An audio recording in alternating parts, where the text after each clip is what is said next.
Biliyor musun? Erken rezervasyon başladı. Yazın en renkli fırsatları cyprusparadise.com'da. %40, %50 hatta %60'a varan kaçırılmaz indirimler. Erken rezervasyon yap, uçak bileti fiyatına paket tatili al. Uygun fiyata Kıbrıs tatilinin adresi cyprusparadise.com.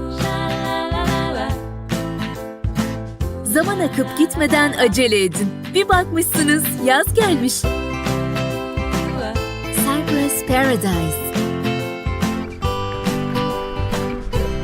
Tatiliniz bizimle güvende.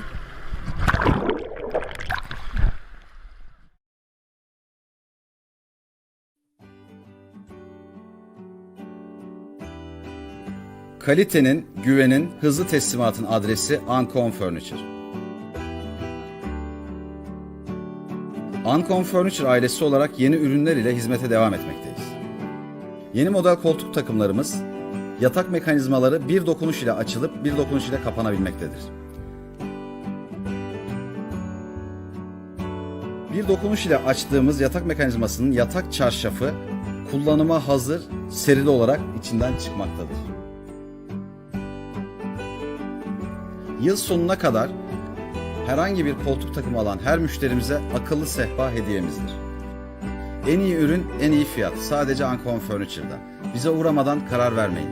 En iyisini biz yapana kadar daha iyisi yok.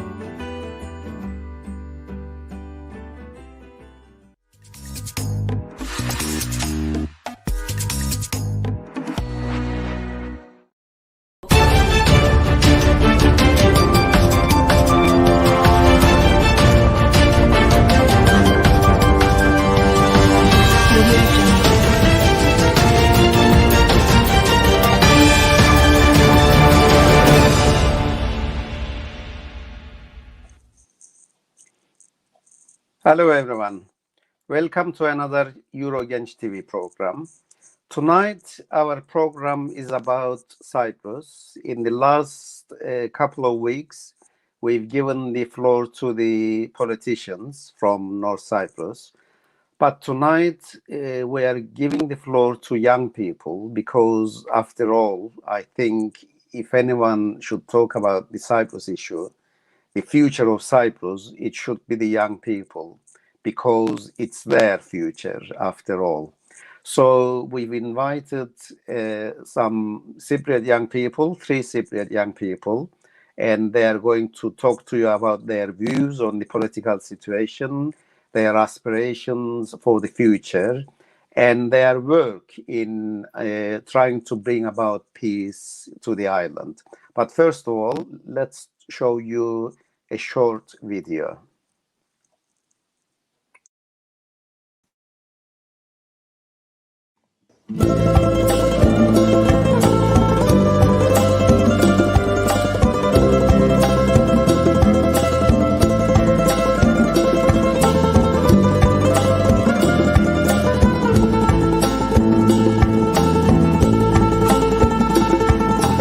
Yurdunu sevmeliymiş insan, yurdunu sevmeliymiş insan, yurdunu sevmeliymiş insan, yurdunu sevmeliymiş insan. Öyle diyor, öyle diyor hep babam. Öyle diyor, öyle diyor hep babam. Benim yurdum ikiye bölünmüş ortasında. Benim yurdum ikiye bölünmüş ortasında. Yarısını sevmeli insan, hangi yarısını sevmeli insan,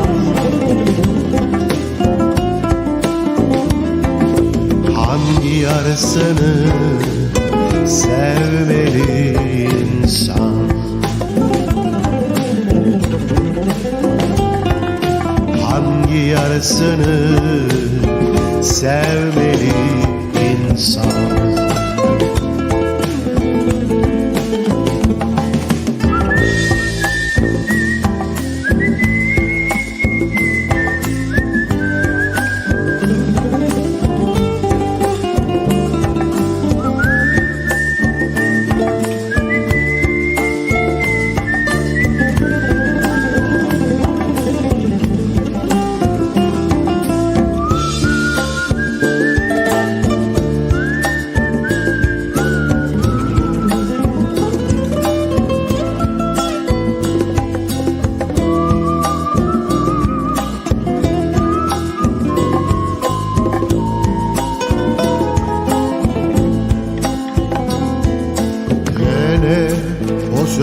Πόσο πρέπει την πατρίδα να αγαπά.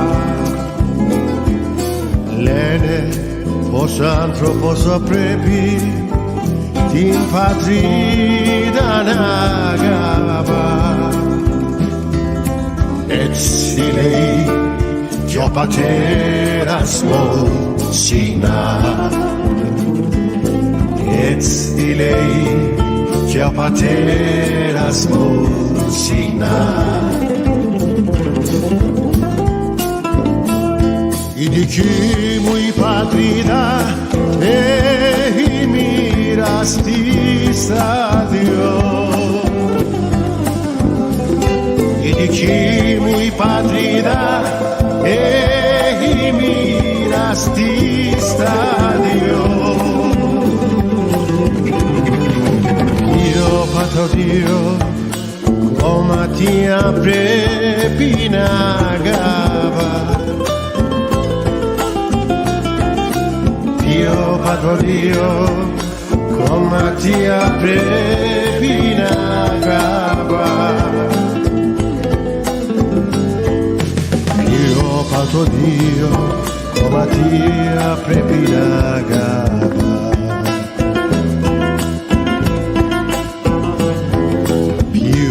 Από τα δύο κομμάτια πρέπει να αγαπά.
Yes, yurdunu sevmeliymiş insan. İdiki mu I patrida. Very sad song, a poem written by Neşe Yaşın and Marios Tokas, the great Marios Tokas, who unfortunately is not with us anymore, composed it. Muhittin Yangın and his friends beautifully sung it. Yes, tonight, as I said, we've invited 3 young Cypriots to talk about the issue of Cyprus. If we can have them on stage. Hello, my dear friends. Hello, Andreas. Hi. Hello, Mustafa. Hello, Rüya. Hi. How are you? I hope you are We're good. well. Are you? We're all good. How I'm are a you? little bit sad after listening to this music. It really makes me feel really emotional and sad because it encapsulates the whole issue of Cyprus, don't you think? I agree, but I think it also shows how both Greek Cypriots and Turkish Cypriots could work together to bring such a masterpiece to life as well. Yes, definitely, definitely. And there are many other collaborative work involving both communities, which is brilliant. Okay, can you introduce yourselves first of all? I start from the top. Andreas, please say a few words about what you do at the moment, about your background for our viewers. Yeah, I'm Andreas Bowen. I was born and raised here in the UK, but my family is originally from Famagusta and Limassol areas. I'm currently studying history and Turkish language at SOAS University in London, and I'm in my final year of study at the moment. And I'm currently working on a dissertation focusing on leftist Cypriot migration to the UK, which through that I met Ertanc and many other brilliant people. So, yeah. Yes. Thank you very much, Andreas. Rüya? Right. Hi. First of all, thank you so much for this opportunity. I'm Rüya, born and raised in Cyprus in Famagusta.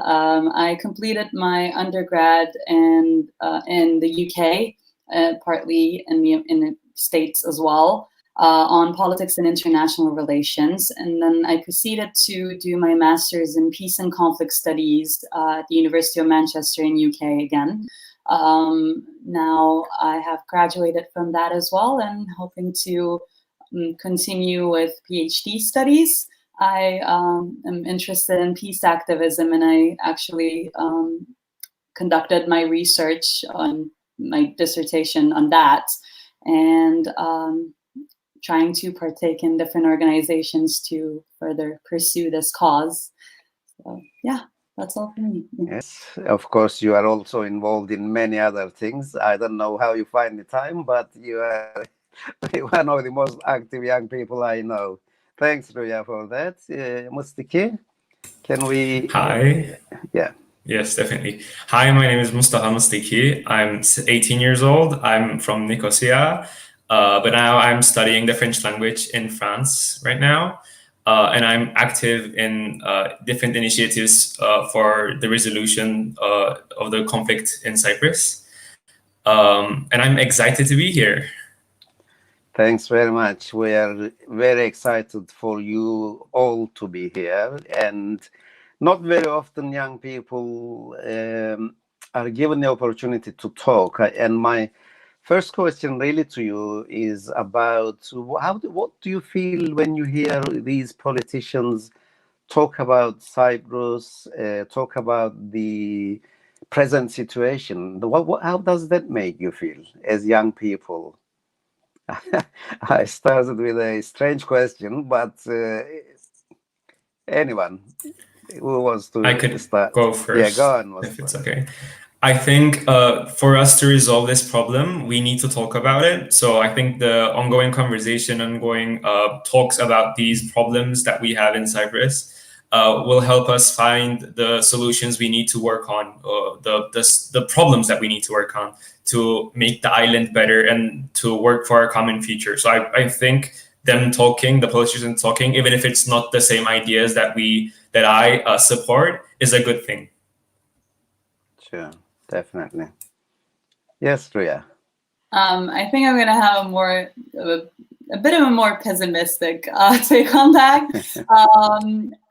I mean, I believe it's the fate of every Cypriot youngster to kind of grow up hearing about the problem itself, hearing about everyone talking about it, and not getting this problem not getting resolved for over many years.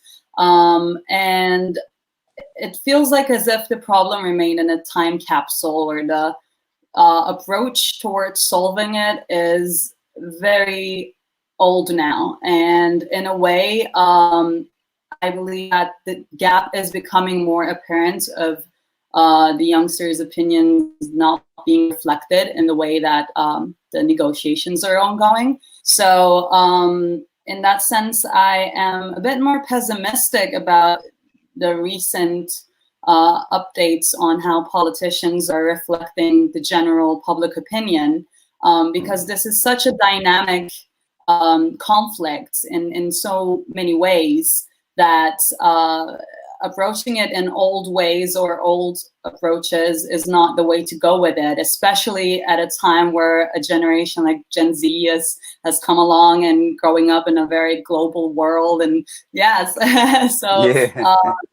the perceptions we have are obviously going to be different with every generation, and that needs to be reflected in the negotiations. But I think our way of doing politics is very stuck in a past and stuck in the way that we're used to making it go. So I definitely think that we need new ways of approaching this issue with the perceptions that this new generation is now bringing onto the table. Yeah. I mean, my question is about feelings. Obviously, you must feel very frustrated about the way politicians are tackling the issue of Cyprus. What do you say, Andreas? Yeah, I definitely share aspects with Mustafa and Rüya as well. I think overall, like Mustafa said, any talking, I guess, about the Cyprus issue is important, because with any talking, some new ideas are bound to come up.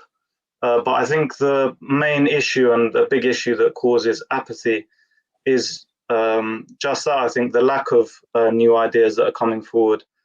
I mean, overall, you have certain moments. Like I remember when Mustafa Kuncu was elected for the first time, and there were some really there was a really positive reception. Even I remember within my own family as well, just because of the how new his ideas felt and how new his approach felt.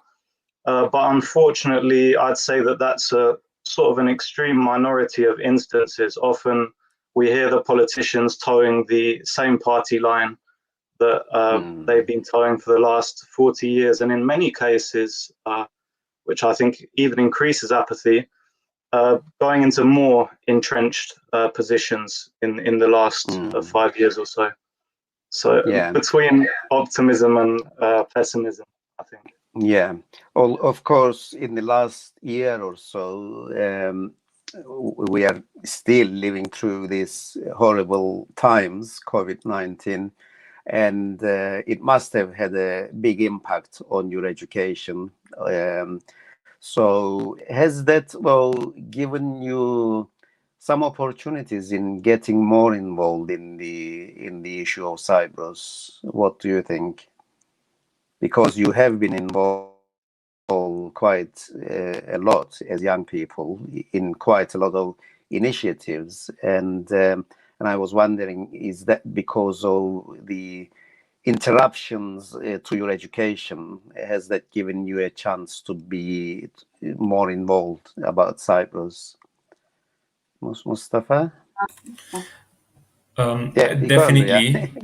I can go first. No, Mr. Please go ahead. I'll ask. Sure.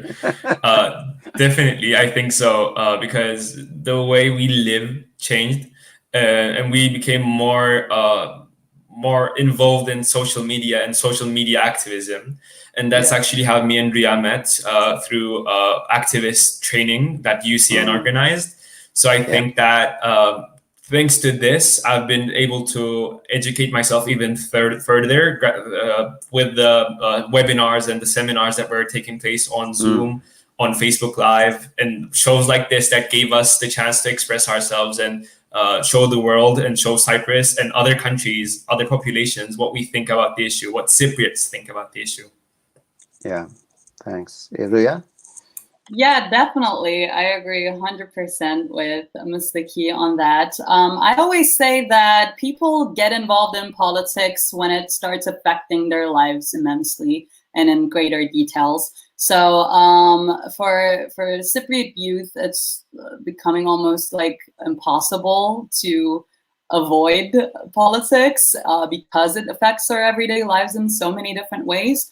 But I believe that there was this frustration of not knowing how to channel all of this into productivity. And the new generation is actually coming up with, brilliant ideas to how to cope with that and how to channel these frustrations we're having due to the stagnant problem into productive solutions. And that is resulting in more peace activism, that is resulting in more, social cohesion between the communities.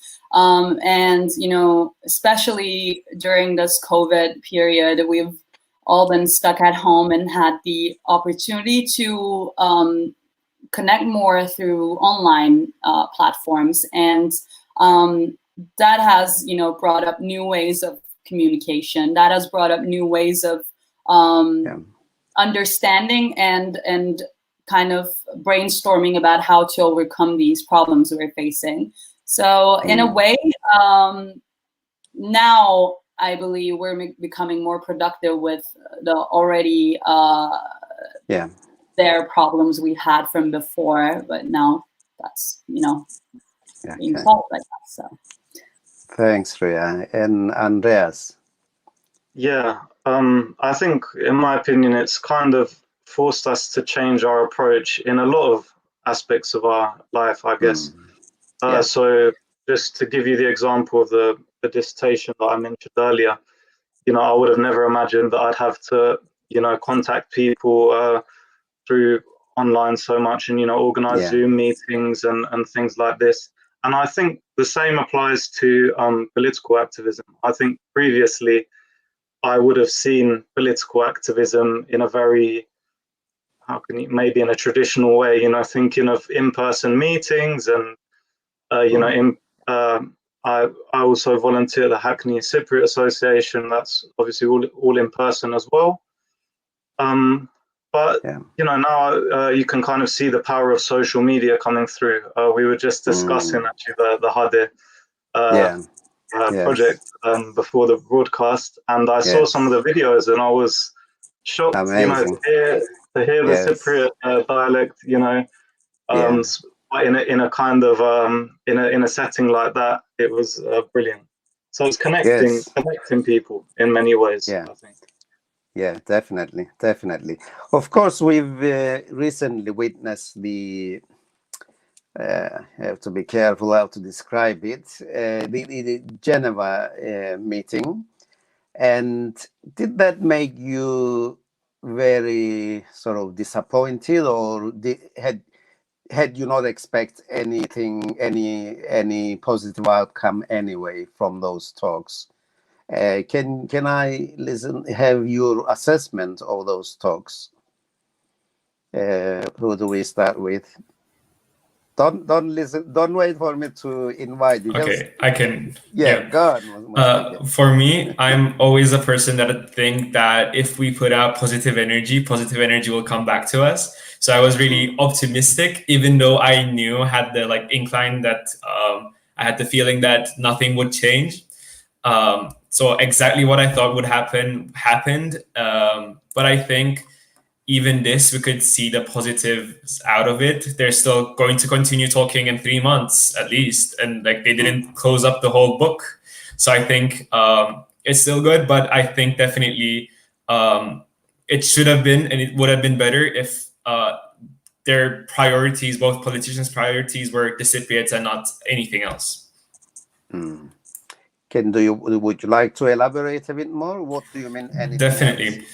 By anything else, I mean their statutes, their the seats that they're sitting on. They don't want to lose their labels, and that's why they act this way. That's why they act. Our Cypriots' interests aren't in their mind when they decide on stuff. When they say no to stuff, what they think about is their own lives and how they could make it better, and not Cypriots' lives. I think. Yeah. Okay. Yeah, I can add on to that, I guess. My general view upon the Geneva talks was not really optimistic, but not really pessimistic either. I feel like it was very apparent what was going to be discussed there, how it was going to be managed, and end up in nothing, basically.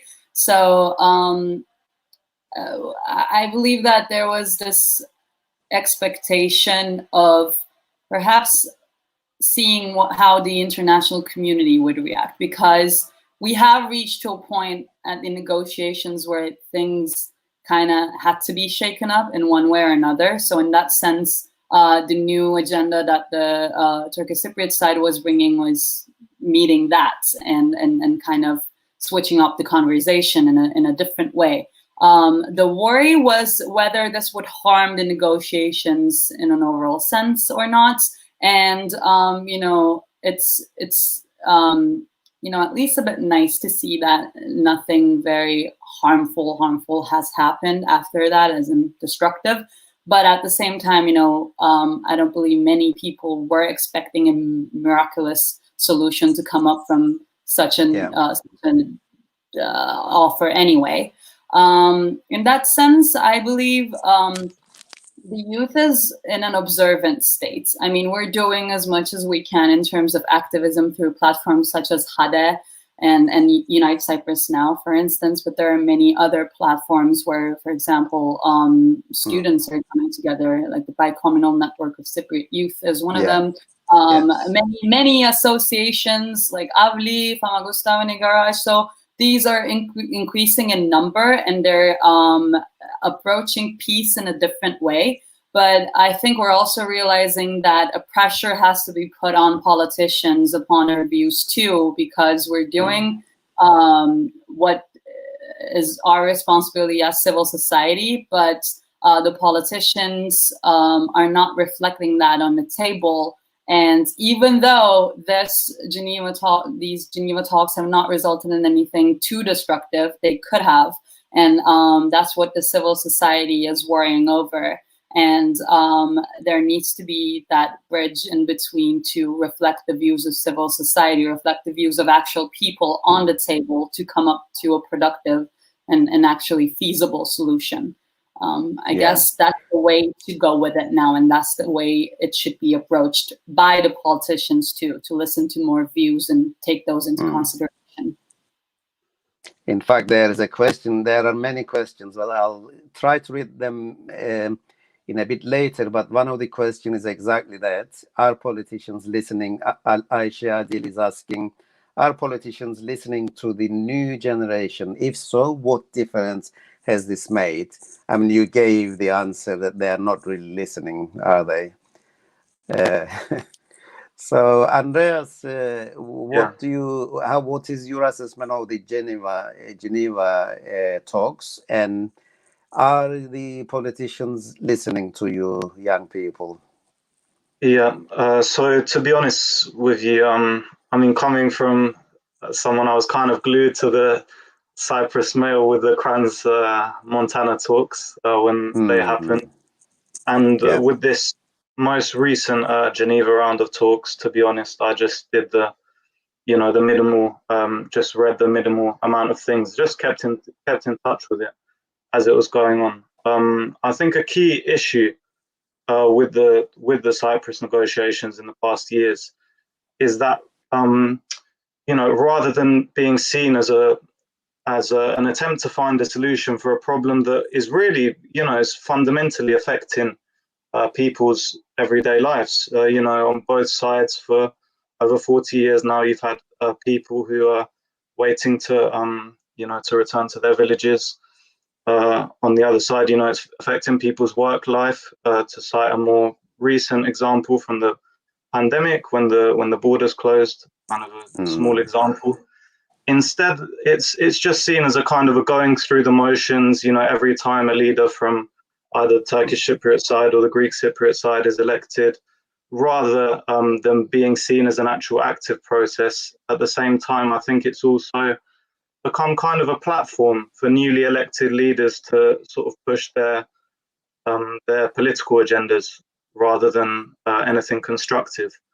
And the parallel that I was thinking about this parallel recently, is the Palestinian-Israeli negotiations that have been going since Oslo. I think was that 93, Oslo, and that's a very similar case of leaders on both sides of the Palestinian Authority and Israel seem to be happy with the status quo as it is, notwithstanding the recent developments. And I think Cyprus is a very similar parallel. On that, there is a question from Ertanc Karpazlı. He is asking, imagine Cyprus is united, Turkish troops pull out, guarantees are lifted. What would happen in the event of fascism rising again among the Greek Cypriots in the future? Who would protect the Turks? The same people who are protecting the Palestinians right now? A question mark. So shall I address that, Ertanc? Go. I think any solution in the future, seeing as Turkish Cypriots are kind of in the minority, it's very important that their rights are protected, and it's very important that they feel secure in the future. We should, learn from the lessons of the past. And most importantly, as a community, obviously I can just speak for the Greek Cypriot community. I think it's as important as it is to, communicate with the other. It's very important to understand the other side's fears as well. What could that community potentially fear in the future? I think if we understand the other community's fears, that's probably half of the problem solved. Solution. So, Thanks for that. I can continue. I think Rüya will get into the details, like the science behind this. But for me, I think people sometimes forget or ignore the fact that the peace won't happen with a click of a finger. It will happen with the education of people. It will start from the people and go upwards. So even if we decide on a federation today, it won't happen today. We need to educate and change our mindsets about the past, have non-biased informations accessible for everyone to be for everyone, so that we could re-educate ourselves, learn the true history, and act with that in mind. And yes, I leave the word to Rüya because I know she has a lot of things to say. Right. So what Mustafa is saying, as I understand, is solution and peace are two different things. They might come up with a solution, but to bring about peace between the two communities will take a lot longer, and it needs a lot of education. Exactly. Yes, Right. Both Andreas and Mustafa have actually, summarized it pretty well. But if there is one thing I can add on to that is that there are two things we need to overcome. And one of them is lack of empathy, as Andreas has also stated, of both sides not being able to understand that most of the time the aggression comes from fear. And that has been the way in the past as well. And I believe that there's also this misconception about the youth ignoring past, which is definitely not true. I, want to address this in particular because it's all about learning the mistakes of the past, but also adding that empathy into it as conscious citizens, as conscious people who do not want to go through the same traumas as people have went through in the past, as our ancestors and grandparents and parents have went through. And the other one is about the misinformation, which Mustafa has very well addressed. So the misinformation is a really, really important point because we encounter it in many ways. One of them is about the information we have on what is being discussed on the table as a federal solution. And no matter, how many years, security has been one of the #1 issues that has been discussed, and no solution would come unless both sides would feel secure in that. We all know that there is a second part to a negotiation, which is the referendum part, and that is where the public needs to feel content with whatever has been put in front of them. and no solution would be proposed unless both sides would feel secure, which addresses the whole troops issue. And so far, and also in the last Crans-Montana talks, what has been discussed was the reduction of the army over the years, up until people actually feel secure and that stable situation has been established. So I don't quite understand why people really throw that idea of the troops being gone the second day or us not being secure. And that goes for the Greek Cypriots too, because there are many issues that both communities are feeling insecure about. And that's why we find a common ground. But first, we need to be well informed about what is being discussed on the negotiations, what is federal solution offering.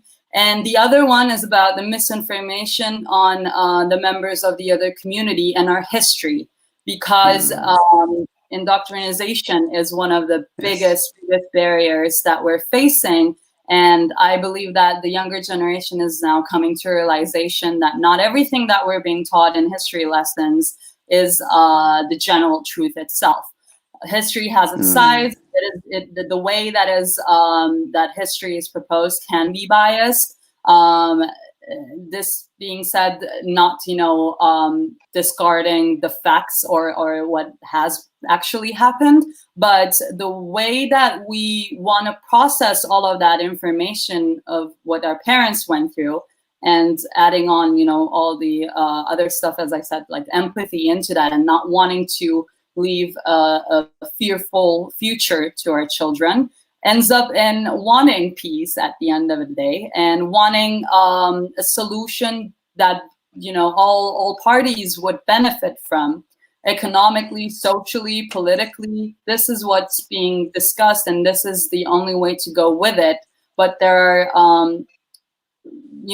ways to go with it, realistic ways, feasible ways, and there are certain ways that can be totally destructive and even trigger those fearful and hateful emotions from the past more to actually end up in war that we're fearing of ending up in. So that's what I want to. Ertanc, is it okay if I just reiterate one or two things that Rüya was touching upon? Please do. So for me to kind of even realize that the Turkish Cypriot community had fears, it took me to begin to meeting Turkish Cypriots and hearing, especially of the older generations, and hearing the experience that they passed through, especially during the intercommunal troubles, and experiences that, we're not told about on the Greek Cypriot side, or experiences that, we have no sort of parallel on our side. And just the same way as in our side, there's definitely experiences that have no parallel on the other side as well. So what I think is really important is, even if we all just spend 5 minutes a week just thinking, or just thinking about how the other community's fears, the other community's experiences, how they might differ from your own, and how they sort of meet in the middle. And that will go a long way towards a solution as well. Absolutely. I mean, you demonstrated the problem of communities not knowing each other, not knowing what they feel, their fears and so on. And one way to get over this fear is getting to know each other. I mean, you were born well after the 1974 and 1963 when the trouble started. And by getting to know members from the different community, and also in the past there has been some confidence building measures which aim to bring two communities together. But at the moment, there are a lot of initiatives Rüya mentioned, but also in terms of the Turkish Cypriot side, they are not able to be involved in any international, competitions, or obviously the barrier is the world doesn't recognize the TRNC, which is quite right. but the two communities, basically what I'm saying, the two communities need to know each other a lot better. And you are doing a lot in terms of meeting young people from the other side. We'll come to that in a minute, but Rüya mentioned indoctrination, history lessons, and one of the questions I wanted to ask you is about the role the education system played in prolonging this Cyprus issue. What do you feel about that? Rüya quite she mentioned that quite well. What do you think about that, Mustafa?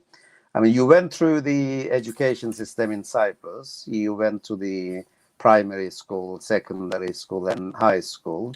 What's your recollection? Well, not recollection. You've only just finished that. What do you Yes. think about the role of the education system? I think there's a lot of misinformation in our education system, and that is mainly caused by where our history books come from. From what I know, the history books for the South come from Greece, and the history books for the North come from Turkey. And that affects what we learn a lot, especially with we're missing out on having a common Cypriot history, and there are different associations working on this, of creating a common history for us to learn and better know and understand the Cypriot culture, the Cypriot conflict.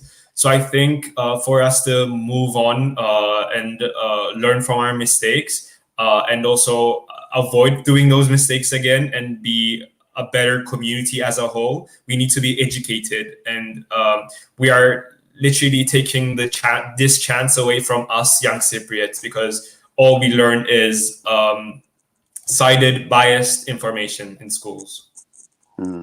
Andreas, I know you've been to Greek schools in London. What's your experience of those schools? Yeah, so basically good in terms of learning the language. That's probably the where I leave the good part. But I think it's they're very damaging in two ways. In the first way, it's the kind of the homogenization of Greek Cypriots into a kind of Greek national whole through the medium of the Greek school.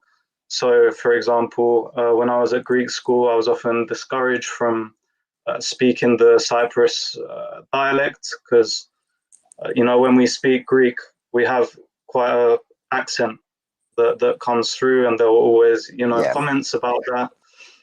And from the other side, obviously, you have exactly what Mustafa said with the nationalist historical agenda. To the point where I remember as a when I was extremely young, not even really knowing the difference between Turks and Turkish Cypriots, when I'm talking about maybe 5 or 6 years old. And it took me later to listen to the stories of both my grandparents about how they lived together with Turkish Cypriots to kind of bridge that gap between sort of the experience and what you're being taught in school, actually. So yeah. I mean, you mentioned. I mean, I think it was Rüya who mentioned the federal solution as a way forward. Is the federal solution the preferred solution for all of you? Yeah, and I think that it's not only the preferred option, but it's the only feasible one, and that's the reason why youth is trying to also address this, because as I previously mentioned, we do want a solution that ends up in both communities feeling secure, having their rights, the political representation they deserve, and federal solution is the only way to go about it. And that is the only one that is gonna offer the bizonal, bicommunal, politically equal solution for all. And I believe that, this solution is the one that will address all of the unfairness of the past too. Like, because I see in the comments of, people talking about how unfair it has been on the Turkish Cypriot community to go through isolations and embargoes, and I agree with that, because we've seen periods where we were so close to the solution, and then somehow we didn't end up having it, and the embargoes of the Turkish Cypriot community continued, which results in a lot of frustration amongst the Turkish Cypriot youth itself. But that is also becoming a motivation to solve this issue now, because we see that being stubborn about any other type of an unfeasible, sorry for my English, whatever that word is, whatever solution that is definitely not going to work is just postponing that time of getting our rights as we rightfully deserve. So that's why we, for example, as HADA as well, and Unite Cyprus Now, we insist on having a solution as soon as possible to finally put an end to all these unfairness, and for both sides to actually establish that stable, flourishing community of opportunities where people wouldn't need to flee their countries, because now brain drain is also becoming a part of the issue. And that is something that definitely addresses the emergency of why we need to come to a solution with the Cyprus problem now, and that is only feasible through a federal solution. Sorry for keeping it long, but I wanted to. No, that's fine. I mean, there has been obviously shift from the federal solution, worryingly, in the last year or so, couple of years. Both Turkey's position has shifted away from the federal solution, and the election of Tatar as the Turkish Cypriot president is going to delay things, aren't they? At least for the next 5 years, federal solution seems to be as far away as ever. So, does that make you worried? What do you think? How do you think the federal solution, in view of this shift, can be achieved? I think these struggle-filled times will help us build a structure, build a base that is more strong. So we won't stop working for peace in the next 5 years. We'll continue on battling misinformation and working for peace and getting the different communities in Cyprus together, not only Greek and Turkish Cypriots, but also Maronites, Armenians, Latin Cypriots, all of them, because together as one, we're better than anything, and we're stronger than anyone who wants to divide us, I think. So even though the solution might be delayed, peace won't, I think. Yeah.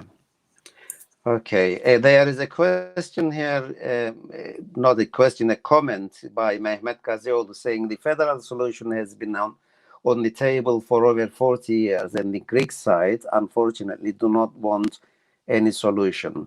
This is just a fact. The Greek side want to make us a minority and submit to their will, and this is not acceptable.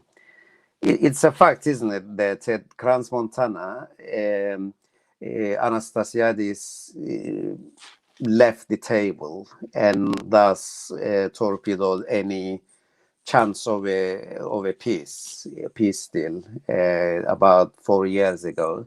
So there is this frustration among the Turkish Cypriot side, and now that has given an opportunity to the Turkish Cypriots and Turkey to go away from the federal solution. I think it's also important to emphasize, Ertanc, sorry to cut you there. I think we really need to be careful when we start using terminology like the Greek side and the Turkish side. as in, for example, the Greek side doesn't want to give the Turkish side rights, or vice versa. I think just as in every community, it's a extremely heterogeneous community. It's made up of a large variety of different opinions. Of course, as with everywhere, public opinion can sway, this way or that way, depending on other developments going on at the time. Sure. Now, obviously, it's a period of great intransigence, so it's natural that, I think on both sides, maybe there's a bit of a push to the right. But it's just important, not to blanket label communities, because there's very diverse opinions. So In fact, Hatice Salih Kerimgil is saying, Mustaki, how long will it take to educate people in order to change people's mindsets? And is it fair just that Turkish Cypriots continue to be isolated while talks continue? That's a question to you, Mustaki. But I think you've answered that. But do you want to add anything else? I think for the first question, the education will take as long as we let it take. If we focus on education a lot, it will take less time. If we sprinkle out a bit of education on top of the pieceworks that we're doing, it will take more time. I think understanding how the other community thinks and their past will give us what we need to act in a way that doesn't offend them, and we'll have a non-conflict opinion that is good and not offensive for anyone. So I think it depends on how much importance we put onto the education. But in my opinion, education should be the first problem that we tackle. So hopefully in the next 5 years, I guess. Yeah. I mean, there has been a lot of work done in terms of challenging the history books, the curriculum in both the South and the North. I know that the education unions have met and made some changes in the past. But there is a long way to go, obviously. There is a very long way to go.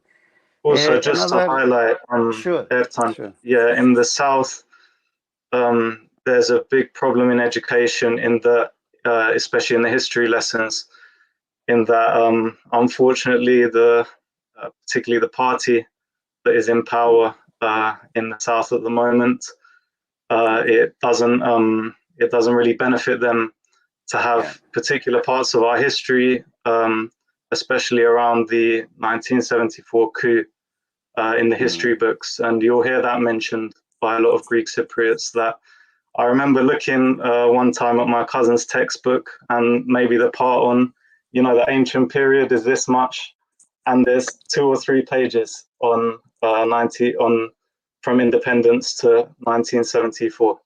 So Sorry, Rüya, go ahead.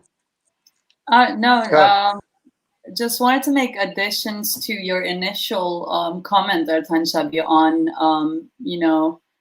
whether the leaderships are doing their parts on acting on time. And I believe that is basically the main problem in terms of the negotiations. So it's like waiting for stars to align in order to have the solution come to life. And I do believe that certain time periods have caused leaderships to kind of relax in their position and use the status quo to their benefit, or basically postpone whatever was supposed to come. And I think that's the reason why the federal solution has been delayed so far, because all of the leadership changes, all of the attitudes of the leaders, this is a solution that shouldn't be tackled just on the table. It's a problem that affects communities as well, that affects civil society and affects international actors. So in order to solve it, you need to seek those specific times and how can I say, window openings in order to actually make it come to life. And we've been close to those with the 2004 referendum and the Crans-Montana period.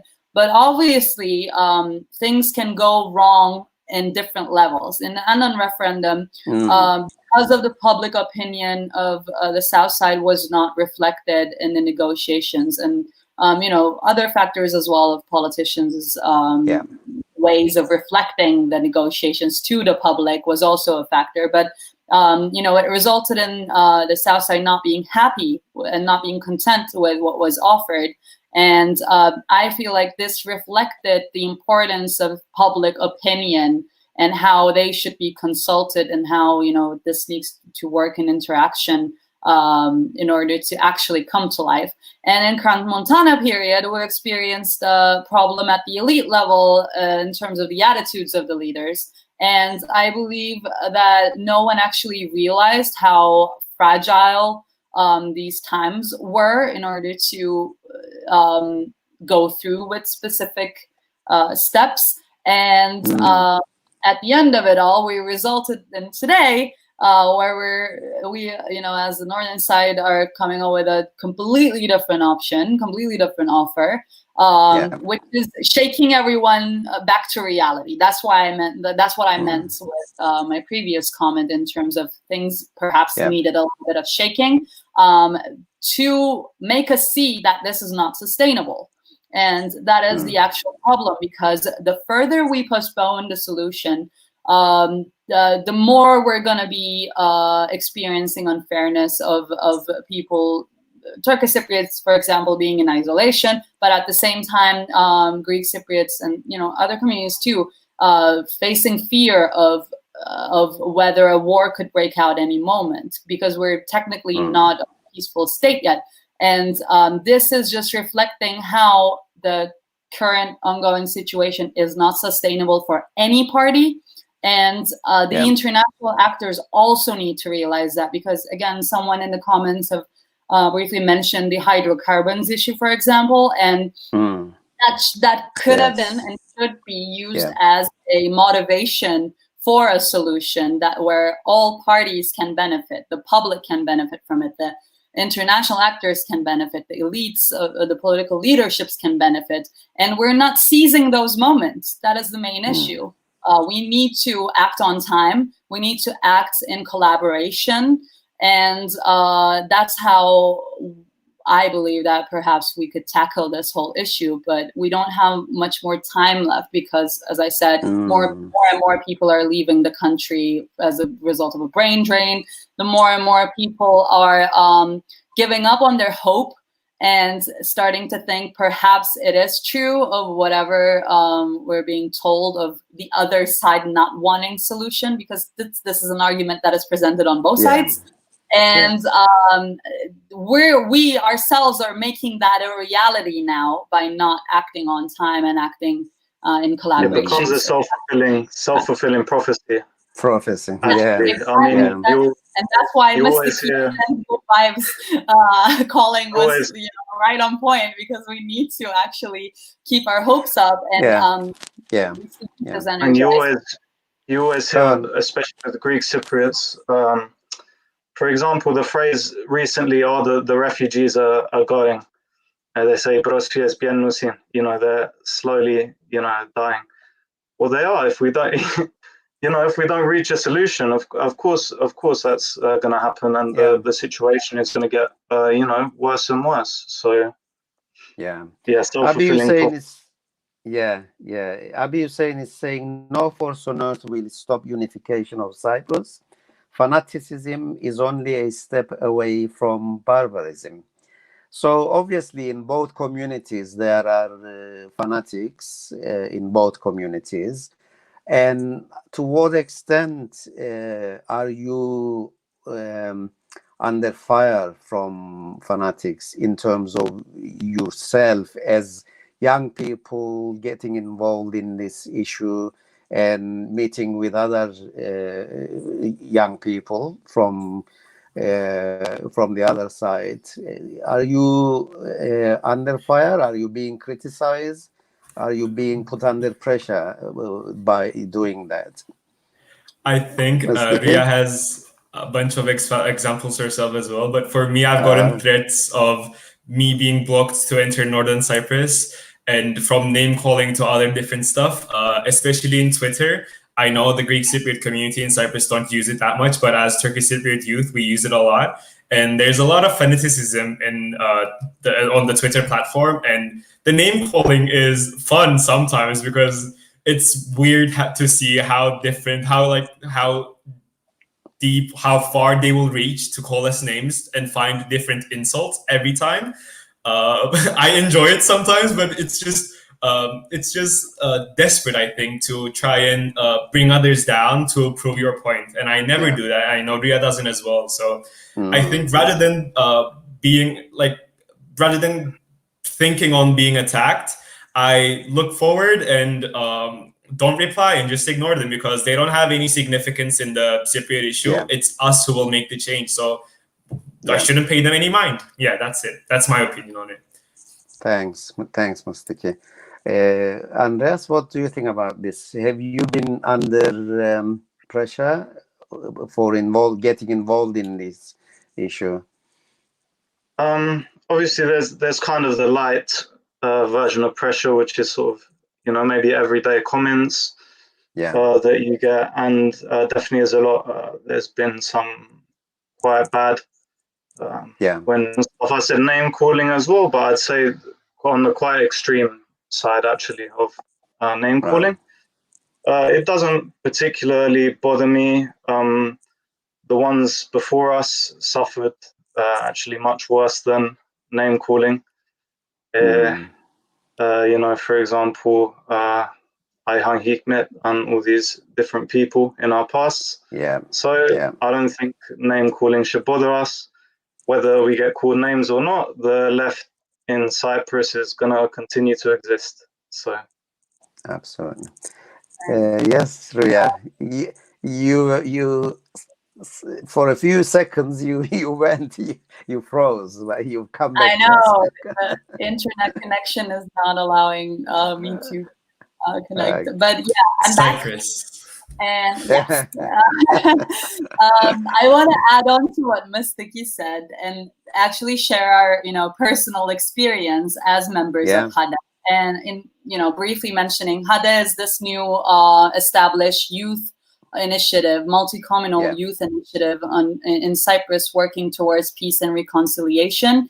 And especially in the last weeks, last month in particular, we were releasing a couple of videos in order to demonstrate how youth is feeling towards this status quo, and how peace was the way that we want to build our future towards. And we released 3 videos in total, one being from the northern side, where in general the Turkish Cypriot youth were talking about their frustrations of the status quo, not wanting to leave a future to younger generations without opportunities, with bars and barbed wires and a divided community, but we want to be able to have a say in our own future.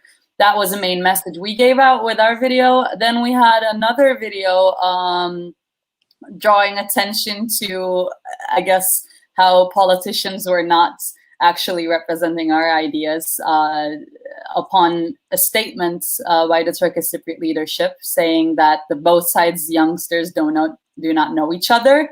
And we released a video kind of proving that actually we do. This is what the youngsters are doing. We're doing most of we can to actually overcome the barriers of miscommunication, of the barriers of social ahead of social cohesion. So we were doing everything we can, and we know each other. We just want this. We are uniting, so should Cyprus, was the message we tried to give. And then we had another video from our friends from the south side, similar to our first video of expressing their frustrations of how they also received unbiased information throughout history lessons and throughout their experiences. And they conveyed a beautiful message to how this should not be the way to go with it, because there are both sides to history. And I believe, you know, these are really important messages to give out. And obviously, certain audiences were not happy, because I believe, again, the negative reactions root to all of the fears that they're holding towards the opinions of the other side, quote unquote, other side. But that was exactly what we wanted to address. I mean, if you are fearing and kind of proposing that the other side do not want us, here's what they're saying, actually. So listen to the people, listen to the youth, instead of assuming. We wanted to come up with, you know, facts. And then whenever I talk to anyone, and especially we had that time on Twitter, just as Mustafa said, where we received a lot of hate comments, a lot of lynching on social media and on Twitter by people from Turkey as well. And then we had an opportunity, actually, one night to have a conversation with one of the people who didn't like our video.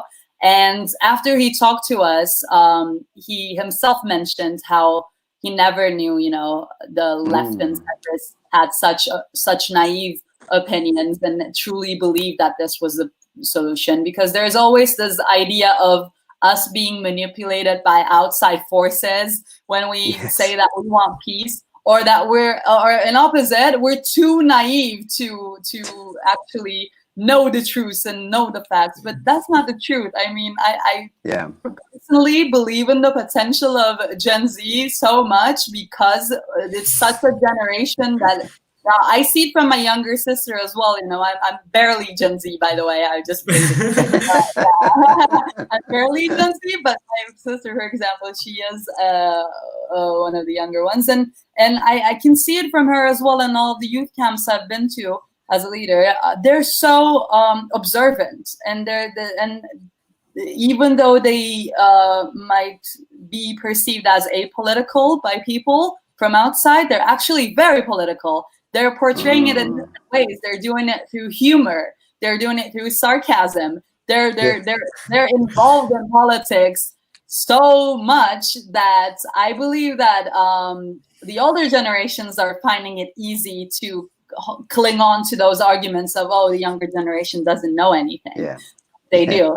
So that's, again, one thing that I did want to raise up in terms of how we're dealing with such criticism. But at the same time, these are not the stuff to encourage the youth, because we do have the energy, and we should have the energy to explain ourselves better on why federal solution is the feasible one, without offending anyone. I mean, there's no need to fight arguments. We just need to kind of address the fears of everyone and how those are going to be actually tackled with a feasible solution. So Sorry, I also wanted to comment a bit on what Rüya said.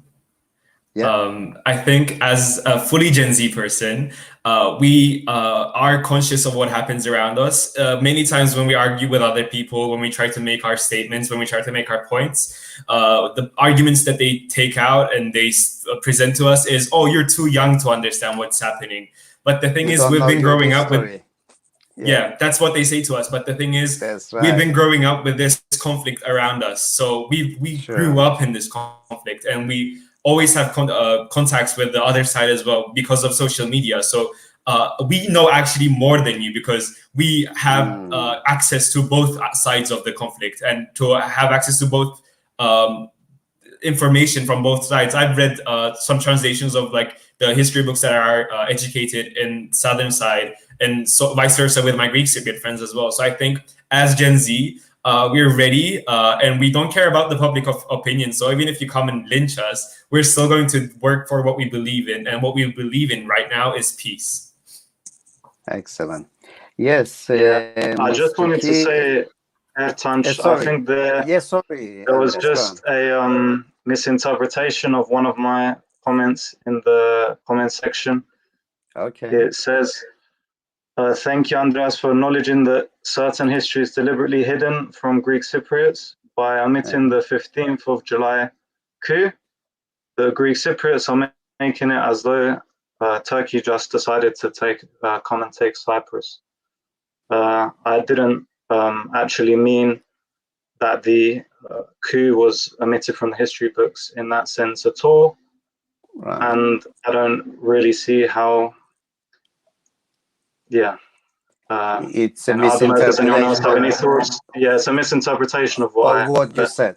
Okay. Yes. Yes. Okay. Thanks for clearing this. And there was a comment. There is a comment from Ümit Mustaki. Great to see my family representing this agenda. They are all doing great, and the young generation should be listened to as they are the future. Indeed, I mean, you are the future and you should be listened to. There are a few other comments, and then I'll ask you to say your final words, and we'll finish. We can go on for hours and hours, and I promise this conversation with young people, whether it's with you again or with your friends, will continue. At least here at the Eurogenge, we are determined to make give young people an opportunity to express their opinions. So let's read a couple of other comments. Ferdi Süleyman is saying, I am truly, oh my God, Ferdi's comment is so long. I try to read some of it. I'm truly and sincerely happy to see young people together with a positive and shared thoughts for our island. It is emotional for me to hear the things you are saying. Warmongers, nationalists see Cyprus as a means for themselves. Eastern Mediterranean is becoming one of the most militarized area of the world. They are getting intoxicated with the discovery and scramble of the hydrocarbon. Most young people in the world are petrified with the upcoming climate emergency. Do young people take this as another major reason that can bring young people, Cypriots, together? Yes, I think Rüya mentioned that. Rüya did answer this. And you are getting together anyway. A lot of you explained how you are working together as young people, as Greek Cypriot, Turkish Cypriot young people. And I hope that will continue. Hade has sent a message saying, regardless whether federal solution is achieved or delayed, the important thing is we as people of Cyprus continue communicating, exchanging, collaborative, and learn from each other. Then we will achieve peace that we want. That's a great comment from Hade. Akın Halim is saying two-state is the only solution. The Greek Cypriots are already in the EU, so there is no urgency for them to negotiate. Has that actually, there is an argument that by EU accepting, I won't say Greek Cyprus, but Republic of Cyprus, the recognized part of Cyprus, into the EU without the solution has exacerbated the situation. It made it worse. What do you say to that, Andreas? Do you think it's a fair comment? I don't. Oh, we lost Rüya. He'll come back, don't worry. I don't necessarily think that it's a fair argument. I think just as on the Turkish Cypriot side, there's urgency to solve the same on the Greek Cypriot side. And particularly, I think in the south, the joining of the European Union and the Cyprus problem is actually seen as two quite different things. But I'm not an expert on the European Union membership, so yeah. I'm not 100% sure. I think this situation has reduced the urgency for the Republic of Cyprus to act upon the Cypriot issue. Yes, I find that is true. And I think if that hadn't happened, it would be more of a priority for the both sides to find peace. Yeah, absolutely. Possibly Mustafa's correct, I think. Yeah, there should be a priority for both sides to find solution. Just a couple of more comments, and I'll ask you to say your final words. Abi Hussein is saying there has been no shift among Turkish Cypriots from federal solution. Only thing happened is Turkey interfered in Turkish Cypriot elections and undermined Turkish Cypriot freedom to choose their own leaders. Okay. Mehmet Mahmud is saying, I do not think that Turkey is moving away to a so-called two-state solution because Mr. Anastasiadis left the table, but because she wants to use Cyprus as a bargaining chip in their power politics in Eastern Mediterranean Sea. And this power politics is, of course, includes the French, Israelis, and Greece, and even the officials of the Republic of Cyprus.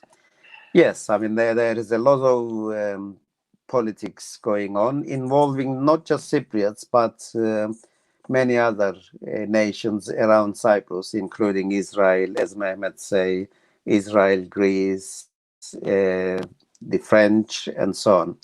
So this is another question I just want to ask you as the final question. Obviously, there is a lot of interest on Cyprus because of the strategic position, but the Cypriots, as Cypriots, we haven't really been very good at explaining what's happening on our island to the outside world very well. For example, Mustafa is studying in France. There are many people studying in other parts of Europe.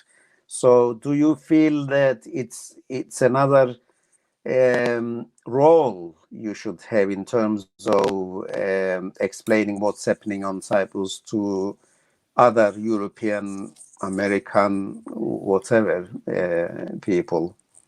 I think me as a Turkish Cypriot existing in Europe or having friendships with other Greek Cypriots and other communities in Cyprus is an activism in itself. Whenever I have other people that are interested in politics, we always talk about the Cypriot issue. And in France, actually, many people are informed about the situation and have their own opinions. And they're very knowledgeable about it as well. So I really like the environment here. But I think as Cypriots, us existing peacefully and being able to express our opinions is an activism, and we should work on that and make it more powerful that everyone else around us is affected by this activism and forms their opinions, and there's conversation going around this topic. Because like I said in the beginning of this panel, I think what we need to have is conversation and knowledge to achieve peace in Cyprus. Yeah. Just one more comment I'm going to read. Eva Sofronio is saying the war has had lingering effects on our country. So saying that she doesn't know such a stark difference completely disregards what younger generations have experienced post-war. That was in response to a comment by someone else aimed at Rüya. I'm not going to read that because I find it very offensive. Oh, definitely not, Ertanc, because I feel like these need to also be talked. I mean, personally, again, I don't know if our viewer joined us lately. Let me introduce myself one more time. In that sense, I did my undergrad on politics and international relations and did my master's on peace and conflict studies. So if I don't know anything about the difference between war and peace, I mean, shame on my education. I'm so sad right now. But in terms of addressing what I would need to do in order to learn more about war, my answer would be I do not want to know war. If that's one thing that that I need to address, I will, because that is exactly what I'm working for, to not know war and to not have my younger generations and future generations experience war. I come from a family who has experienced war, and that is a trauma that I do not want to carry neither on myself nor on the future generation. That is not to say that I'm neglecting anything. I am very well aware of the past, and I'm very well aware of what I actually want to take out of the past in order to build a future that flourishes for all of our benefits. And in terms of that, learning more about peace and teaching more about peace, encouraging peace is more my mission than trapping myself into the fearful context of war and ruining my life, basically. So I do reject that.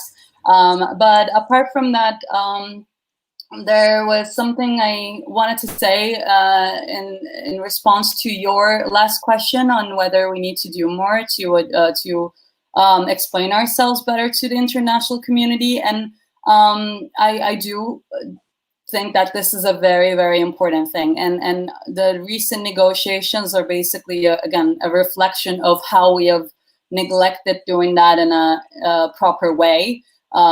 Speaking on behalf of both sides, actually, and both leaderships and communities, because we've trapped ourselves into this narrative for so long. And then that's what I was trying to address with the younger generation not relating to it anymore, because the narrative is changing. The narrative is becoming more like, oh, this is not sustainable.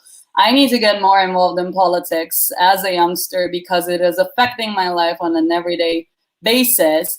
But how do we overcome these problems if it depends on the role of international actors as well? Then I'm gonna point these out too, that a possible solution and peace will benefit them too. So in order to come to that kind of a solution, we do need to explain ourselves better of how this is not a sustainable thing for no one, not for the regional politics, not for the in the context of the international politics.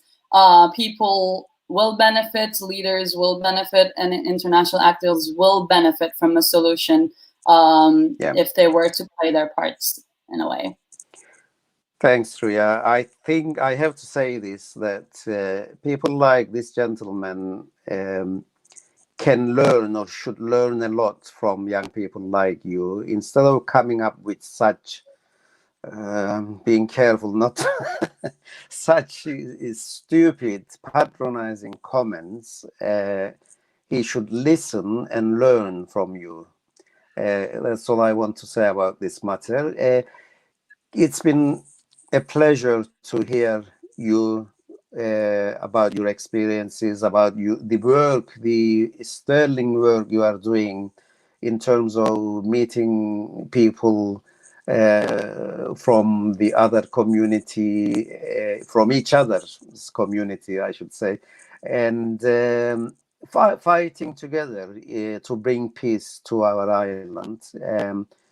All we can do is to thank you, basically, and support you, rather than let's not go back to him. Can I ask you to make your final comments, and then we are going to end the program? Can I start with you, Andreas? Yeah. So I was going to say that there's a criticism that's often heard that, all the two communities can never live together, they're too different, too much time has passed. And I think I realized that the relationship of the communities goes much deeper, and that there's really, I think, no going back from this part of the federal solution. When my grandmother actually told me the story of how the first drink of cold water that she had in her life was when she was passing through a Turkish Cypriot village.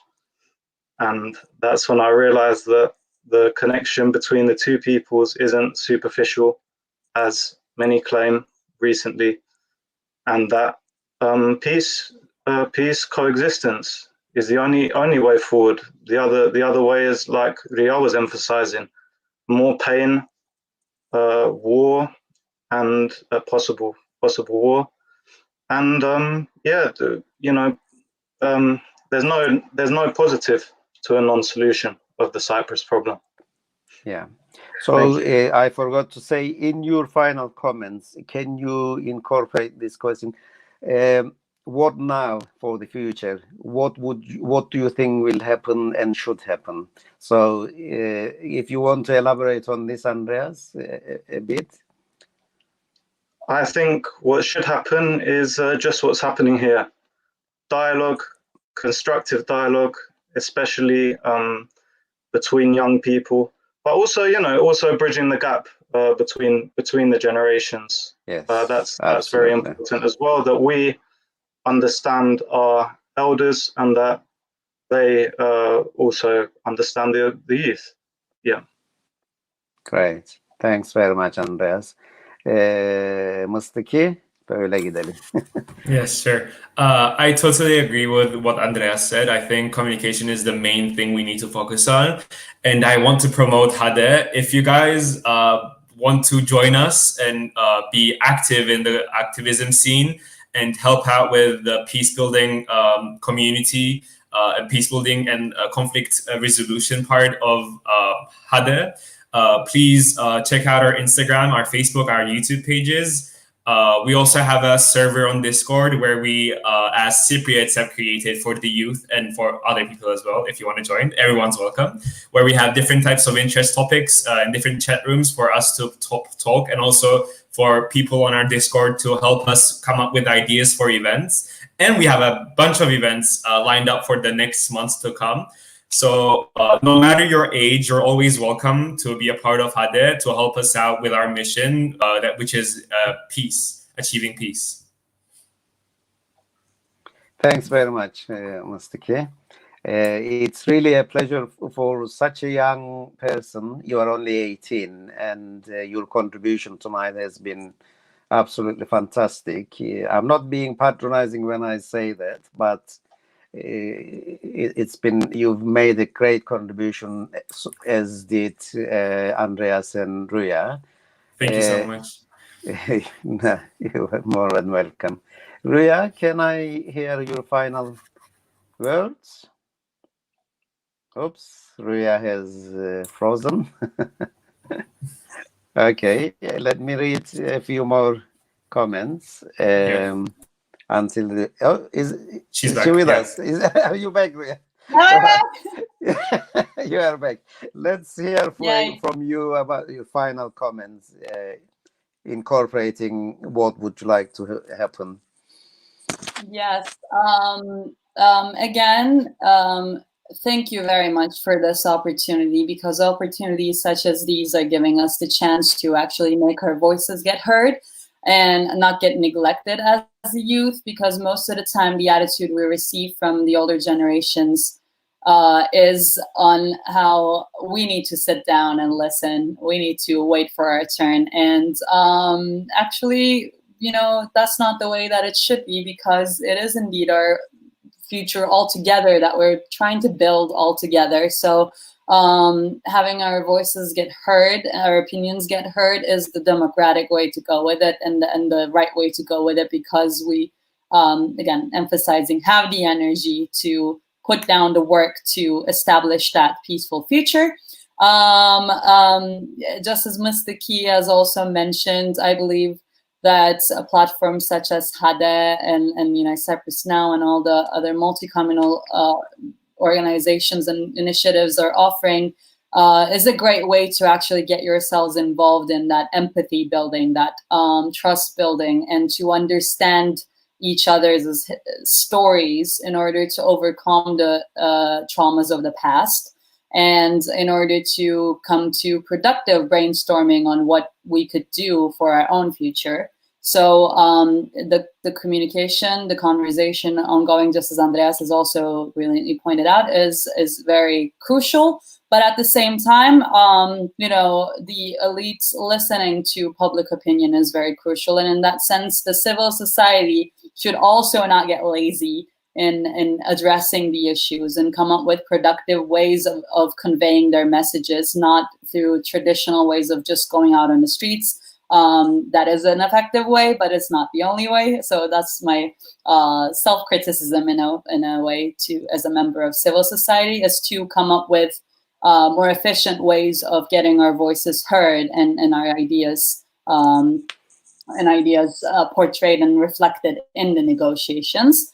Lastly, what do I hope for the future is obviously a peaceful future where we wouldn't need to talk about these anymore, and talk about other ways of how we can further flourish and further use the potential of our beautiful country, beautiful island, in establishing and achieving much more, because we do have a lot of resources and a lot of opportunities as the island that offers to the region itself, and it would be really nice to establish such a future like that, where we would talk more about those and not an ongoing stagnant conflict. So it is up to us. Let's piece it together. Hadi, what are we waiting for? Hadi. Hadi. Yes. I just want to say this to Mehmet Salih Bayramoğlu. Bayramoğlu, Alp is not the one presenting this problem, so address your issues directly to me, not Alp. We have given you an opportunity. We have given you a platform on this program, not my program. But if you ask me who I got the most out of, without any doubt, I got a lot out of this program than what you had to say. So what I want to do is to make a challenge to you. How about if you, Mehmet Salih Bayramoğlu, come to this program and face these young people? Yeah? I really challenge you to come and have a program with these young people. And I won't say anything. I'll just be there, conduct the program. But the young people and you, contact me and we'll arrange it. Who would, Rüya, Andreas, and Mustafa, do you agree? Always ready. Always ready. Always ready. That's it, Bayramoğlu.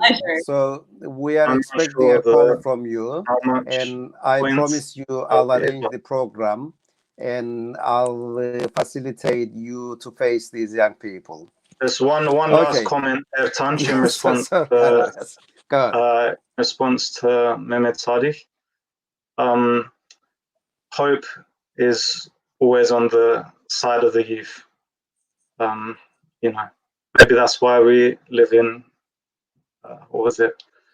Kukuland. Kukuland, he said. When Mehmet Salih Bayramoğlu said agreed, so you'll get a call from me and we'll arrange this program. It will be an interesting program. Okay, many thanks, Andreas. Thank you, Thank you. Mustafa. Thank you, everyone. Thank you very much indeed. And I'm sure it's not going to be the end of it. I'll invite you from time to time to teach a lesson to people like Bayramoğlu. Okay, thanks very much indeed. No problem. We thank you for sharing your platform with us. Thank you so much. Thank you, everyone, for listening. Bye. Thanks very much.